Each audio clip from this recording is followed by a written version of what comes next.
पिण्डजप्रवरारूढा चण्डकोपास्त्रकैर्युता प्रसादं तनुते मह्यं चन्द्रघण्टेति विश्रुता।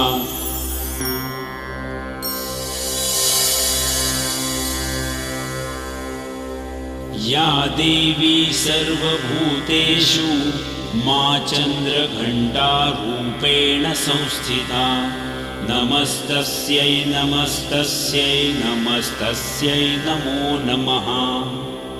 या देवी सर्वभूतेषु मा चन्द्रघण्टारूपेण संस्थिता नमस्तस्यै नमस्तस्यै नमस्तस्यै नमो नमः।